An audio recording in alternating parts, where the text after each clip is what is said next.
What happens when an entire community simply vanishes, leaving behind only echoes and unsettling whispers? We retaking you on a journey into the heart of Ontario's most ancient and abandoned settlements, places so steeped in history and mystery, they feel like they're breathing. If you've ever wondered about the untold stories of Canada's earliest pioneers and the supernatural forces that might still linger among their forgotten ruins, then prepare to be captivated and, perhaps, a little unnerved. Because tonight, curiosity isn't just a feeling, it's a challenge.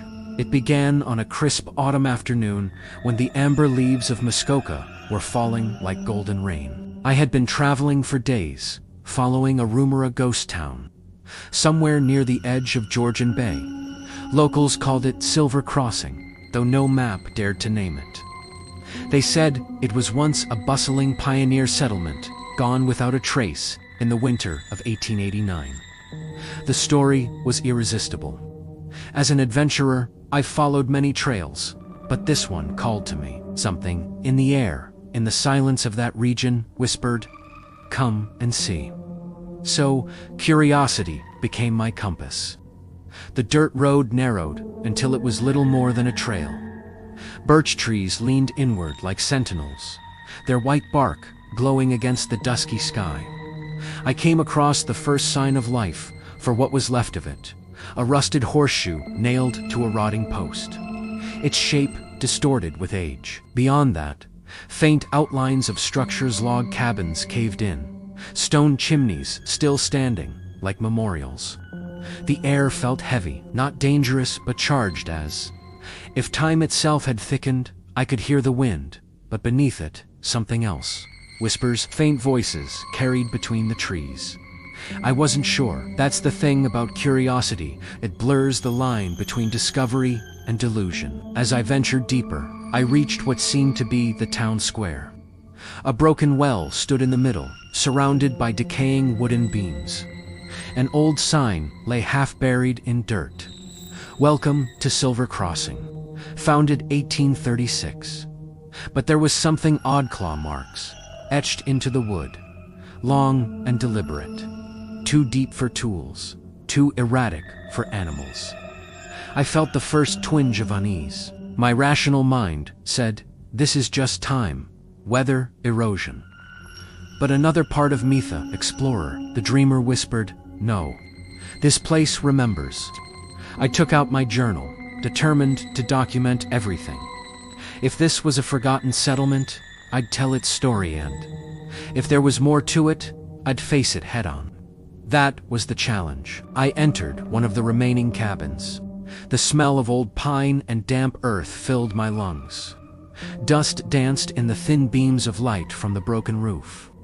On a table, untouched for decades, lay a leather-bound book. Its pages were brittle, but I could still read fragments. The storm has not ceased for 3 days. The light in the woods, it watches us. Half the town gone. My pulse quickened. There were other entries too. Children speak of voices from the river. We buried her at dawn. But she came back suddenly. A soft thud echoed from behind the cabin wall. I froze. Another sound. Dragging, slow, deliberate. I called out, but the only answer was the moan of the wind. And yet, I wasn't afraid. My curiosity burned brighter than my fear. I needed to know what happened here. Outside, the forest had grown unnaturally still. Not a bird, not a rustle. I followed a faint trail to the edge of a field, where the remnants of a church stood. Its bell tower cracked. Its doors collapsed inward. As I stepped closer, the wind began to rise again, carrying with it a low hum. At first, I thought it was the wind through broken glass, but no, it was rhythmic, almost like chanting. I took a step closer, recorder in hand. Then I saw them, shadows faint, human-shaped outlines drifting among the ruins, translucent, like fog with purpose. One turned toward me. The air dropped 10 degrees in a heartbeat, and though no mouth moved, I heard it. "Why did you come back?" I stumbled backward, the voice echoing through my mind. And then I saw something glimmer near the base of the church. A plaque, half buried in moss, in memory of the 47 souls lost to the Silver Fever, 1889. Silver Fever. A mine collapse. A plague I didn't know. But it dawned on me this place wasn't abandoned in mystery. It was abandoned in tragedy. And those whispers were echoes of the ones who refused to leave. My heart pounded.